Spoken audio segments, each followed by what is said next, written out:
السلام علیکم سنو پښتونخوا سره سنو اف ام 96 ضلع کورمینا شاهد حسین یم قدرمنو کتونکو نن په ټوله دنیا کې د ریډیو عالمي ورځ منځل کیږي پړچینار ښار ته دلته راغلی یو دلته هم د پړچینار د ضلع کورمي خلک کوم دی ولس کوم دی په ریډیو باندې مین خلک دی او کغه دشت دی میدانونه دی غرونه دی د قانون دی یا سفر کې روان دي او د ریډیو आवाज اوریدل کیږي دلته خلکو نه به د ریډیو اهمیت او دوی ریډیو څومره واوري او ریډیو کې څه واوري د دې حواله سره به د دلته د پړچینار ولس نه تاسو کو مسرا وسوي ټول نوالن څوک د عالمي دین ریډیو منو کیږي زخ بداویم څه ډیر ډیجیټل داور وته ډیر سیستمونه وروته فیسبوک نور ډیر شنه وروته ډیجیټل میډیا وروته خو ریډیو یو خپل مقام ده ریډیو یو غریب سړی ډیر کمی خرچې باندې استعمالوي شي او اوس پورې ریډیو کوم خبرونه کوم حالات حاضره نشر کوي ناغه تقریبا هغه زړو زمانونو وخت کلی کې یو ریډیو ټول کلی به ترجمه کېدو او نن ورځې پورې هغوی خپل نشریاتو کوم آغاز دی ډېر بهترین چلوي او بیا زه سونو ریډیو ډېر شکرګزار یم خلکو ذهنه ریډیو ته کې وتلی و خو سونو ریډیو زه قسم څار وخت کې حالاتو باندې څه مسله وي څه مشکلات وي عوامو ته هغه یې فورا نشر کړي او هغه خپل اواز دنیا کونج ته ورسوي نن کوم د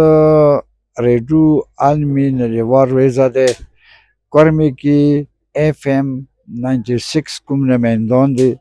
دغه بری حالات باوجود څو کورمي کې نه بیټرۍ ملګری نه بجلی شته دي خو دوی د کورمي حالات د پاکستان حالات کې پی کې حالتونه عالمي حالتونه دوی ډېر صحیح طریقې سره بیان خلکو دا او خلک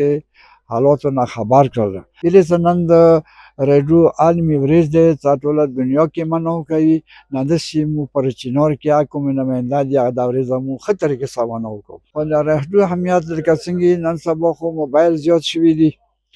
ټیکنیکل زیات شوی دی ساینسي دور دی ټیکنالوژي دی خو د ریډیو اهمیت اوسه کم نه دی شوی لکه څنګه مخکې و بلکې هماغسې ښه طریقې سره خوشاغلکي سره او ډېر داسې دلچسپۍ سره ځانه خلک دي چې هغه د ریډیو خبرونه اوري هغوی کې زه خپله یم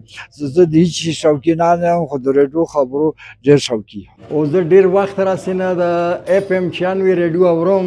او دې کې ډېر ښکلي پروګرامونه دي زمیندارۍ په باره کې بیماریو په باره کې او دین علاوه د ماشومانو تربیات په باره کې ډېر ښکلي پروګرامونه دي او په کار دی چې دې ته نوره بهتري ورکړی شي او دا د نور پروموټ شي او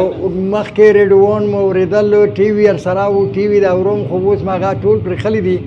د سونو اف ام د اورم او نن د ریډیوانو چې دی که نه دا عالمي ورځ دی او زه 2007 نه ریډیو خرڅوم او دې کې روز به روز انشاءالله د دې مطلب خلک ډېر زیات د دې استعمال کوي موږ میاشتې کې تقریبا یو مخکې نه خو اوس تقریبا 50-40 سوه دانې د موږ میاشتې کې اوس هم خرڅوو خلک شته دي خلک ډېر ښه شوق سره اوري او راډیو چې کوم څه دی که نه د دې کوم لکه دې داسې بجلی اوس هم تعلق نشته نیټ سم تعلق نشته او دلته څومره مخلوق دی ډېر زیات استعمالوي او ډېر زیات مطلب هغوی ته ډېر زیات ورته رجوع ورکوي جی بالکل تاسو نن د پړچینار ولس د ریډیو عالمي ورځې حواله سره او د ریډیو اهمیت حواله سره او د ریډیو نه د فائدې اخیستلو حواله سره خبرې واورېدلې د دوی دغه وینا ده نن سبا نیو ټیکنالوژي دی د ټیکنالوژي دور دی د سوشل میډیا دور دی خو بیا هم دوی ریډیو واوري ریډیو خبرونه دي یا نور کوم پروګرامونه دي هغه شوق سره واوري